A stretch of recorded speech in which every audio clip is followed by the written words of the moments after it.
welcome to another episode of Ballast Book Launch. I'm honored to be joined today by a repeat guest and a repeat author. I'll start with your nicknames since they're both great nicknames, both bestowed upon you by our former president, George Bush, Bush number 43. So we have Dr. Jeffrey Kuhlman, also known as Leno, because I guess President Bush thought you looked a lot like Jay Leno. It might have been in my monologues. It may, or your sense of humor and wit. Could be. Or maybe you like to wear a lot of denim. I know that Leno wears a lot of denim. And Navy Bob Ronska, who was also carried the nuclear football for President Bush. So welcome. Thank you both for being here today. Thank you, Andy. Happy to be here. That's actually where we met. Wherever the President of the United States is in the world, by his side in his shadow is the military aide that carries the nuclear football. So I call him Dr. Death. And then the physician that carries life-saving equipment. So you're Dr. Life? So that's Dr. Life. Dr. Life and Dr. Death. So we were part of the emergency action team together for 2 years for President Bush. Okay, great. And as I mentioned, you both have published previous books with Ballast Books, but today we're here to talk about high reliability healthcare, applying the secrets of the nuclear Navy to save patients' lives. And I think it's, Leno, you already alluded to how you guys met, but I think it's a very interesting relationship and two very different backgrounds and why you both together especially are so qualified to talk about this. So Navy Bob, do you want to start and tell the audience a little bit about your background? Absolutely, Andy. Such a pleasure and honor to be here. So I spent 28 years in the nuclear Navy. 8 years of those were underwater. I was a captain of a nuclear submarine. I was a Commodore in charge of 10 fast attack submarines. And so the nuclear Navy is known for its highest reliable organization that's ever existed. According to Forbes magazine, they're the long-lasting and they're the example of what high reliability is. And the main reason for that is after 75 years or so, there has never been, knock on wood, never been a nuclear accident within the nuclear Navy. Absolutely. And so that same fuel that's in the naval nuclear reactors is the same fuel that's been in Chernobyl and 3 Mile Island and Fukushima. And the nuclear Navy has never had a reactor accident. And we have 20-year-old sailors operating these highly enriched nuclear reactors. And so the nuclear Navy is doing something profound as far as high reliability. And that's where I went into healthcare after I retired from the Navy, worked with Dr. Coleman for 5 years, was embedded in clinical patient safety and culture. And I started to see the really stark differences of what the nuclear Navy is doing and what healthcare is doing and what is not doing that could really support the safety record that is necessary today. Yeah, we have a real issue with our healthcare system and safety, which I don't think a lot of people realize. So, Dr. Kuhlman, maybe you can address that after you kind of give your background and who you are and why you're qualified to write this book with Navy Bob. So I think you join the Navy, you see the world. My naval career isn't quite as exciting as Navy Bob's. I don't know about but that. it's a different aspect of it. So I spent 30 years in the Navy, 7 years in training in Navy medicine, and then 23 years on active duty. Some of my operational experience was I had two tours of duty overseas. I had 2 tours of duty as a flight surgeon, both for a helicopter squadron and then for Naval Forces Europe. So with flight surgery training, you learn a lot about the aviation community, and eventually I became board certified in aerospace medicine. So all the kind of the safety training of like on aircraft operations, you learn mishap investigation, you learn human factors, man-machine interface ergonomics, anonymous reporting, and did 13 years at the White House, where I was privileged enough to care for 5.5 U.S. presidents. As the primary care physician to President Obama, spent a lot of time with several presidents as their physicians. So as President Obama's primary care physician, you also worked with both Bush presidents, and I guess Hillary Clinton is the half president. So 5.5 presidents, but more just experience in healthcare. And then after I retired from the Navy, I spent the next 11 years for a large healthcare system, and thinking every day as a chief medical officer and a chief quality and safety officer about how we can improve patient safety for the millions of patients that we take care of, and also have the best quality. Okay. So as we alluded to, there is a immense problem with healthcare and safety in this country. And in fact, in reading high reliability healthcare, you'll see there are some terrifying statistics in there. Bob, do you want to talk a little bit about kind of quantify for the public so they just understand how big of a problem this is? Absolutely. Thank you, Andy. Quite frankly, when I went into healthcare, I was shocked.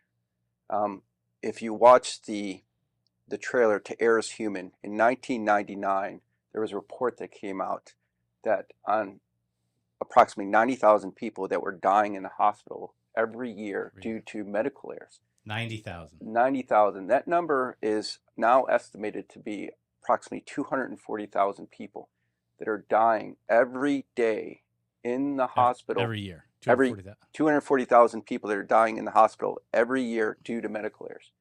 And so that's equivalent to 2 747s going down every day with people of all ages that are dying in the hospital because of medical errors. And this is equivalent to an Arlington cemetery being filled every year with people because of avoidable deaths. Yeah. So this is a crisis that needs to be addressed not tomorrow. It has to be addressed today.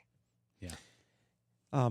So in the last 25 years, since the Institute of Medicine report to Air is Human came out, which was truly a watershed event in healthcare, we've had lots and lots of smart, dedicated healthcare experts that have devoted their professional lives to improving the safety and to reducing the number of preventable errors in inpatient care. There have been some great strides that have been taken, but if you look at a report in the last year from Johns Hopkins, published in peer-reviewed literature, we haven't made a substantial dent in it. So it's still one of the leading causes of death. Third leading cause of death. Third leading cause of death in some published reports, so the time is now to address patient safety, and the answer is not in artificial intelligence. The answer is not in electronic medical records. After many catastrophes, disasters in history, we turn to the gold standard of high reliability organizations, which is the United States Nuclear Navy. Right. And that's what I was going to say. So we have two dichotomous organizations or cultures here, right? We have the Nuclear Navy, according to Forbes, the most high reliable organization in history. And then we have the healthcare system, which is killing people at a alarming rate.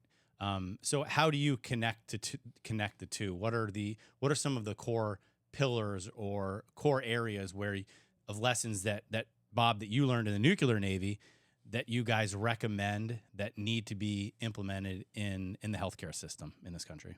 So first and foremost, it's one thing is the culture in the Nuclear Navy.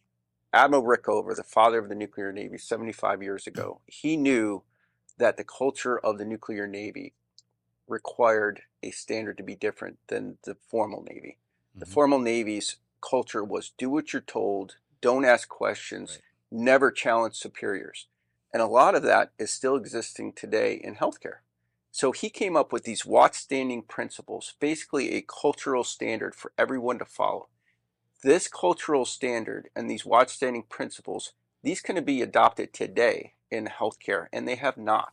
And so this one of many simple, practical tools that we provide in this book, there is no doubt can be a game changer to really, really affect patient safety and save people's lives. I think the brilliance of Rickover was, you know, he was one of the smartest engineers of all time, and he knew the technology could advance to do it, but he knew the issue was the culture of people, and that's where his brilliance of how do you change the culture in the military system. You change the culture to take 150 high school trained individuals in their early 20s, put them in a submarine, working and living with nuclear reactors, put them out underwater for months at a time, load weapon systems in them, and change the world. So how do you change that? He obviously changed the culture in the Navy, and the nuclear Navy specifically. How do you change that culture in healthcare? So first and foremost, leaders, government, everybody has to be all hands on deck. This is an acceptable error rate that needs to be addressed today. Absolutely. So the first thing you need to do is to acknowledge that you have a problem. And I'm quite shocked that we haven't addressed this. And it's a mystery to me that how we can have such a high error rate that we're not addressing this. Yeah, how is it hidden so well? The third highest reason for death in this country. How is it hidden so well? One thing I learned from Navy Bob and Admiral Rickover is he had courageous impatience. So he is not going to accept the status quo of World War II. We lost half of the submarines, and that's just unacceptable because they have to surface and, I don't know, get air, blow off steam. You're the engineer. So Rickover knew that he could forever change national security by putting nuclear reactors on. And this was after World War II. After World War II. Yep. And he forever changed national security. And so he knew that, but putting nuclear reactors on a submarine, he knew that the safety standard had to be impeccable. Because if you had one reactor accident, that would cause the entire naval nuclear program to be in jeopardy. Right. So one frustrating thing to me is in the past 25 years in healthcare, a lot of healthcare systems, a lot of healthcare leaders have gone after the principles of high reliability. And so many people, I've heard of the principles, but then I ask them, okay, can you tell me the 5 principles? And then what do they mean? And I actually haven't met a leader that's been able to name all 5 of the principles, and they all have their different explanations for that. And the principles of high reliability, they are very good. They're solid. They're academically sound. They work really well where they were designed, in the boardroom, at the organization level that's trying to think about what could go wrong and to prevent that from happening. Where they fail is they don't get down to the individual level. We have 1 million physicians in the U.S. We have millions of nurses and other healthcare professionals. What are those things that we want the individual, when they're caring for your grandmother, myself, my family, we want each of them to have personal accountability, and we want them to do the models, the behavioral models of high reliability. So going back to that, so the watchstanding principles that Admiral Rickover instilled 75 years ago, they are alive today in the nuclear community. So we can adopt this in healthcare today.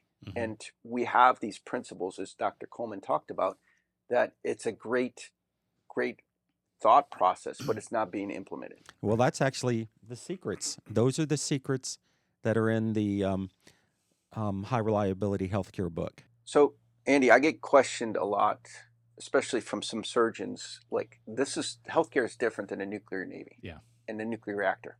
And I couldn't disagree more. Right.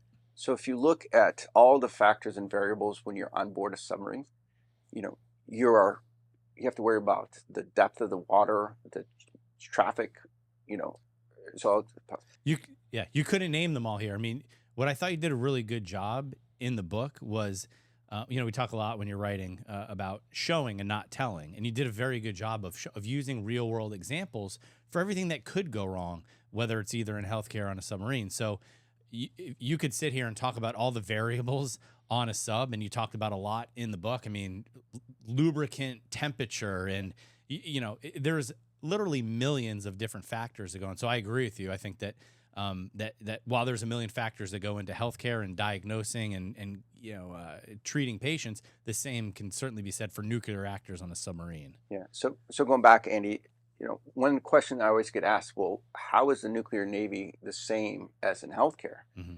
And a lot of healthcare administrators and physicians and nurses think it's different, and it's not. And so the same variables that are in the nuclear Navy, I see it in healthcare. It's Mm-hmm. just as many variables and factors as there are on a nuclear reactor. And so this is why the principles of the watchstanding principles and the pillars of high reliability are so essential for today.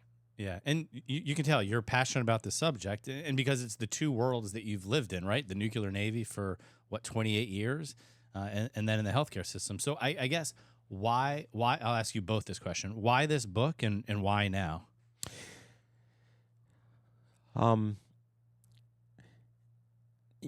Some of it is just frustration. The accreditation organizations that are supposed to, deem hospital systems as safe and as qualified to care for patients. If you look at what some of their CEOs and experts have said, Mm-hmm. they have just given lip service to high reliability organizations. They said, HRO, you just need a commitment from the CEO for safety. You need to do robust performance improvement, and you need to have lots of data. And that is absolutely wrong. That is not anywhere in high reliability. So if you learn from the nuclear Navy, if you learn from Rickover, it is all about people. People is what is the most valuable resource in healthcare. Mm-hmm. People are who save lives. People are who deliver the care. And so it's the culture of people. You do take great leadership. We learn about great leadership in Navy Bob's book, Beyond the Sea, Leading with Love. But it's got to be with culture. Those values, those practices, those behaviors, and every single person in healthcare doing the right thing when they're taking care of patients. And that's, to me, that's the emphasis of what healthcare should be pursuing. Other industries can follow suit.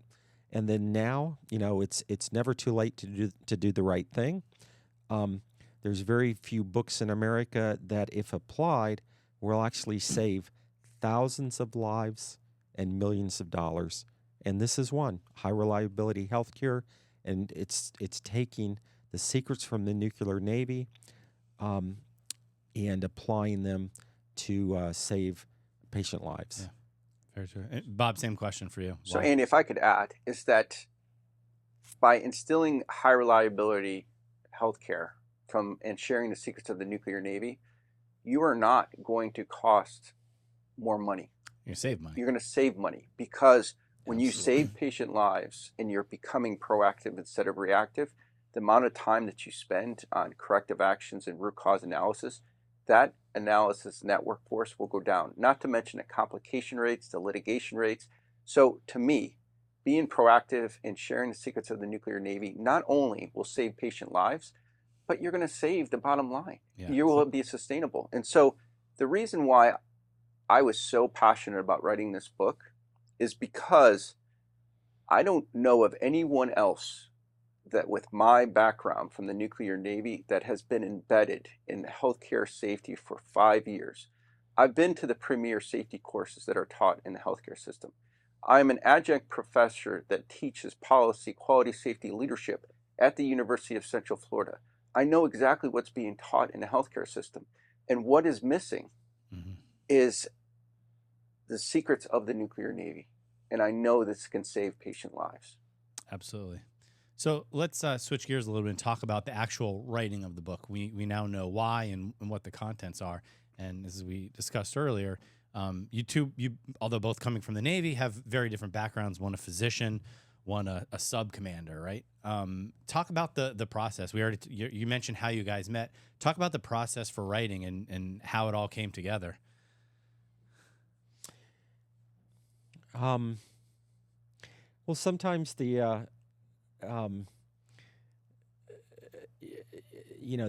the writings come out of hard work. I would say it starts with um, we both were, thinking every day for 5 years. Um, Here's the adverse events that are happening in a healthcare system. Um, we know these are highly skilled, highly equipped, highly trained people. Why are they happening?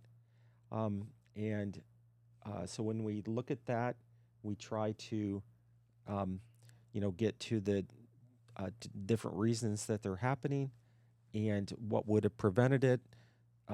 There's some cases of, you know, national news stories that are just tragic events Yeah. that happen, and uh, uh, also just why we brought Navy Bob as a Commodore of the Fast Attack Submarine Squadron in the Pacific Fleet is how can we turn to the nuclear navy and learn those secrets.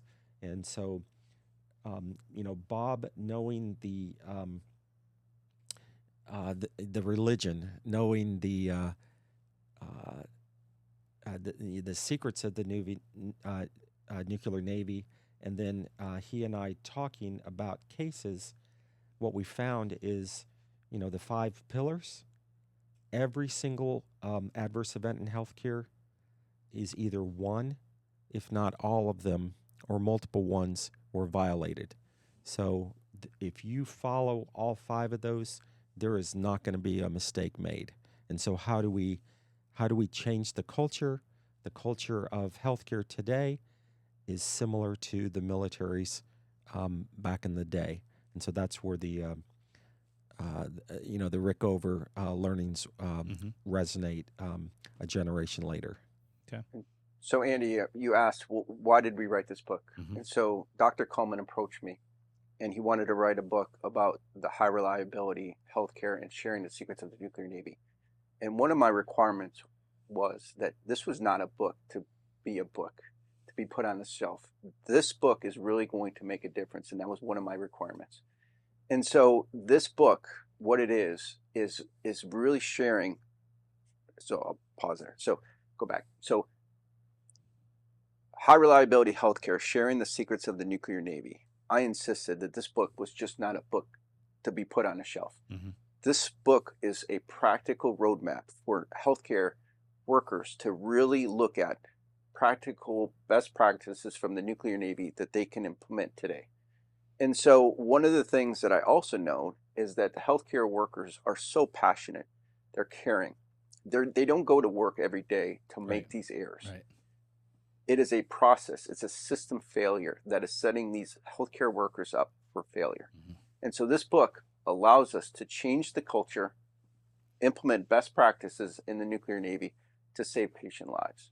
So who is the book for? Is it just for healthcare workers? No, this high reliability principles and the processes and best practices can be implemented in any industry with any leader. Absolutely. I was saying before, there are certain lessons that I could take out of there for running a publishing house. So I do think it's translatable. Again, it's almost common sense principles that people maybe aren't, the people aren't necessarily thinking of or implementing now, but they're not difficult. They're not difficult philosophies to implement, really, are they? I think what is uncommon is laying out in simple terms what Admiral Rickover's philosophy was. Sometimes taking the complex and making it simple. That's the elegant part of it. So it lays those out of here's the 5 pillars that guide your culture and is that individual's personal accountability and behavior. It does illustrate each of those pillars with a C story, with a healthcare story, and for adult learning, that helps us. Yeah, Like it know it does not forever. read like a dry academic document. It's It is teaching not lessons. it's not a textbook, It's but not. it has this- lessons beyond a textbook. Exactly. It has lessons like a textbook does, but it communicates those lessons in an easily digestible and honestly an entertaining fashion, with all the stories and anecdotes. I mean, just little things when you see how close, or I don't know, Bob, were they close? It seems to the reader like that could have been close to a nuclear disaster that was averted because of these procedures that the nuclear Navy had in place. So is that accurate? I mean, do you think that there have been, or even how do you quantify that? How many potential nuclear disasters have been averted by these pillars and by this philosophy? I have no doubt if these pillars or these watchstanding principles weren't enacted, we would have had a reactor accident on a naval vessel today. Can you talk about the closest? And there's a couple, but the closest that you ever had in your experience. Well, I still can't. While you're undersea, I mean, 500 feet below the polar ice caps, and it's just mind-boggling to think about. Oh, not only the nuclear reactor, but in my other book, I talk about how we had some really close calls, and it Mhm. was because of the ability of the culture of my team to back us up. And so there's no doubt that I would have had accidents if I didn't implement these watchstanding principles in the nuclear Navy. And so one thing I do want to share with the book is that I don't want to share the entire book. We don't have the time to talk about that. But I want to just share some things that are in there that are different. Is one, we talk about being proactive instead of reactive, to be a fire marshal instead of a firefighter. We are complete firefighters today in the healthcare industry. Right. And it's a wildfire. It is. We wait for something to happen, then we go address it. If you just did this ounce of prevention where you go in and look and prevent it, this is what our culture is in the nuclear Navy. And the other things we talk about is the structure of the nuclear Navy, how we recognize people, and how we have a process that we celebrate small deficiencies. But the big thing that's different is a watchstander's expectations of how people should act.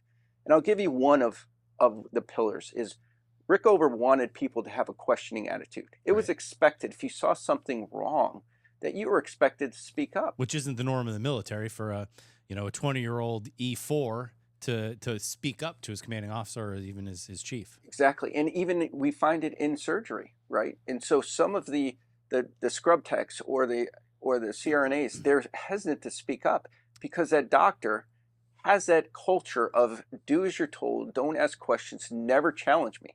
But if we can say that these are the expectations across all healthcare industries, and so when someone does speak up, and we know how powerful that is to be able to prevent harm, that person is celebrated. And if the doctor gets upset for that person speaking up, then that's a cultural issue. Right. But we've never set those expectations. And this is why we have this error rate today in the healthcare world. And the magic in high reliability healthcare is if you apply the secrets of the nuclear Navy to healthcare, to your company, if you can get every single individual to say, I have a voice, I'm listened to. Yeah. I'm part of a team that cares about me. I'm part of a team that we identify defects and we fix them. Sure, we have cutting edge technology, but that helps with our human interaction. And so the pillars in high reliability healthcare, they help you lay out that culture, build that culture. There's real life examples. There's also a couple cool stories. One is about leeches. Yeah.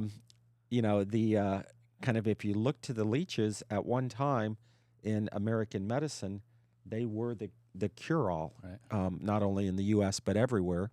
And I didn't know killed George Washington. Apparently, I didn't know and that. that kind of fell out of favor. But a few centuries later, we did learn there is a time and a place for that. Mm-hmm. Another story is about if you're like Star Wars or even Star Trek, we have both of them in there. So with Star Wars, the Galactic Empire, the Mandalorian, and there's comparisons between healthcare and those that the system of healthcare and those that have that personal creed, and high reliability healthcare gives you that creed to traverse the universe and save lives. Yeah, Bob, you just said a minute ago, in the nuclear Navy, you celebrate deficiencies or something along those lines. And I think that you also talked about the culture shift. And I think that in the difference in the cultures, and I think that's a big difference in the two cultures between healthcare and nuclear Navy, where you talk a lot in the book about about how when there was an issue, the commanding officer or the chief or anybody in the leadership rung, they didn't try to bury a deficiency. They didn't try to bury something. They fixed it, and then they let the powers that be and everyone who needed to know about it so that they could make appropriate adjustments if needed. In the healthcare system, it's quite the opposite. If anything, they try to bury it and sweep it under the rug. Yeah, defend and deny. Defend and deny, because I think a big reason for that is because of the litigious nature of our society, and that they know that it's going to cost them millions. But like you said earlier, implementing these principles and these philosophies will actually save you money in the long run. There's a story in the book about a hospital that had they got sued after a patient jumped out a window, and they buried it. They didn't change any policy. They didn't even share it with their other hospitals in their network. And the same thing happened in another hospital. And so that lawsuit was even more costly for them. If they had just taken accountability and evangelized it within their network, they could have prevented that death and saved themselves millions of dollars. So, Andy, you hit the nail on the head. The healthcare system, in my experience, they spend more time and effort trying to hide problems to prevent litigation. But if they would just take an ounce of that resource and fix the problem, they would prevent this from ever having an error in the future. And that's the purpose. We're here to save lives and protect the patients. But yet we spend so much more effort on hiding things so that we're not getting sued. And it's just so counterintuitive. And I'll share one other thing that you talked about this, that it was one of the culture changes that I have really, when I first started, was just amazing to me, is that when I went to the surgeon that had a really close call, they almost left a foreign body into a patient. And the doctor was upset that it got to this point when the count wasn't right. And I said to the doctor, I said, this patient didn't leave the operating room. You went and this patient wasn't harmed. And you could tell he was upset. And when I told him, I said, you need to celebrate this. He thought I looked like I had two heads. Like, what are you talking about? Celebrate this. I go, you didn't kill the patient. You learned a lesson. You learned a lesson. We need to celebrate this so that we can spread this and tell other people of how great this team was that really found it. Not concentrate on the error, but celebrate this. So it could have been much worse. You could have killed the patient. And so this is exactly what is one of the big key components of the nuclear Navy. When something bad happens in the nuclear Navy, we celebrate it because we didn't have a reactor accident. We put things in place to make sure it doesn't happen again. In healthcare, it's exactly the opposite. We try to hide it. We force blame. And this is part of the culture that I see in healthcare. And you just don't learn from your mistakes. It starts when you're a kid, right? It's okay, make that mistake, but learn from your mistake and don't make it again. It seems like the healthcare system hasn't grasped that concept yet. Yeah. The paradigm shift you'll see in healthcare, if you follow the secrets of the nuclear Navy in high reliability healthcare, instead of the old defend and deny, which is the status quo in healthcare, and is you shift to one of candor, communication, optimal resolution, sharing with others those near misses, sharing with others those lessons learned, and that helps. It may appear as vulnerability, but actually those that are vulnerable actually are the strongest people, and those are the strongest healthcare systems, and that helps others do things that prevent those mistakes, and it helps create that culture of safety and of high reliability that prevents the fire from even ever happening, and not the heroism of dashing into the burning building to save the house on fire, which is too little too late. Right. And Andy, if I could add, so one of the greatest leaders that I ever served under, he had a foundation of leading with love. His name was Bruce Grooms. I talk about it in my other book.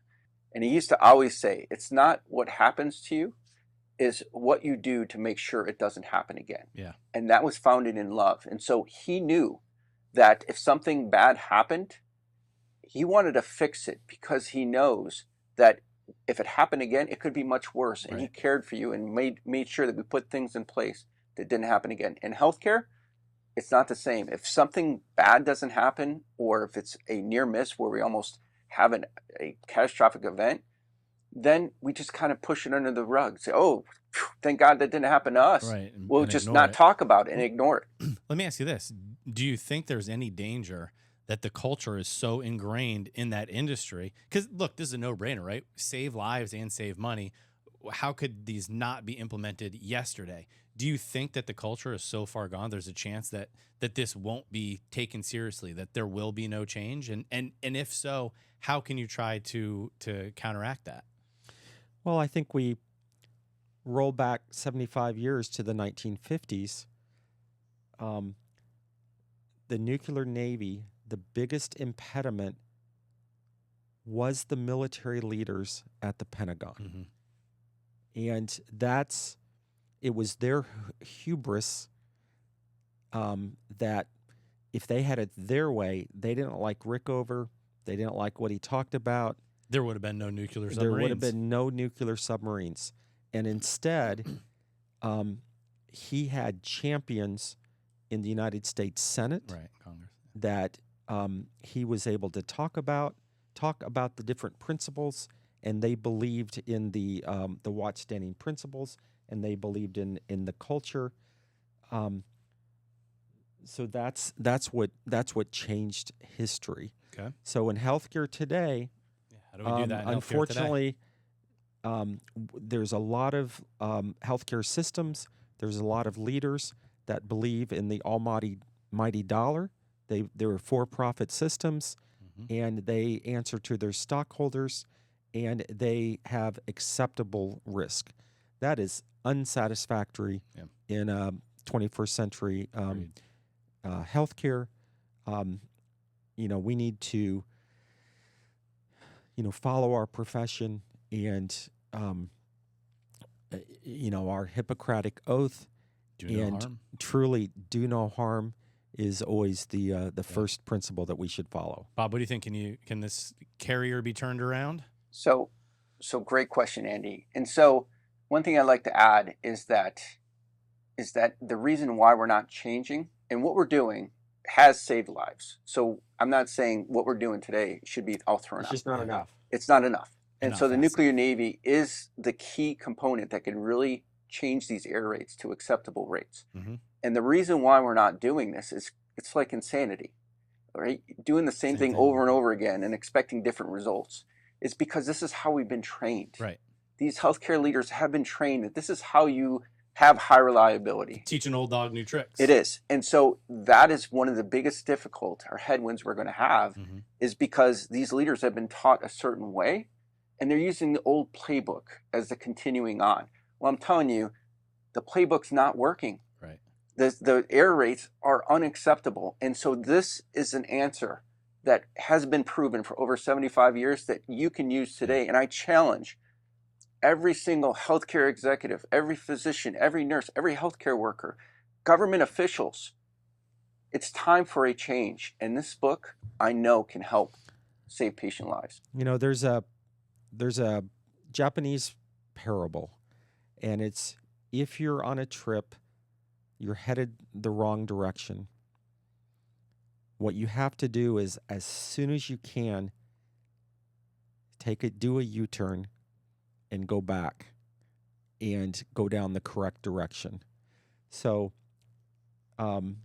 the principles of high reliability, they work in the boardroom, they don't work at the bedside. Right. So as a industry in healthcare, saving lives, being good stewards of financial, we need to take a U-turn as quickly as possible and go in the right direction. And that right direction is applying the secrets of the nuclear Navy to change the culture in healthcare today. You talk about it, Dr. Coleman, in your author's note. This conversation, this book, is going to ruffle some feathers in the industry. Is that A, okay with you? And B, is that something that you actually want to have happen? Because unfortunately, the only way for real change, it seems, is when the press gets a hold of it, when there's a public outcry. And there should be, let's be honest, there should be a public outcry when it's the third, it's the third leading cause of death in this country. But is that something that you are, the ruffled feathers, something you're anticipating or something you're even encouraging?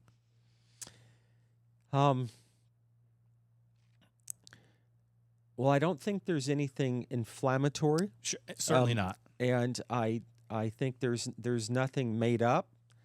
And it's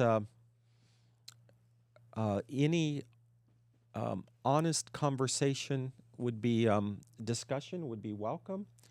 I think about after the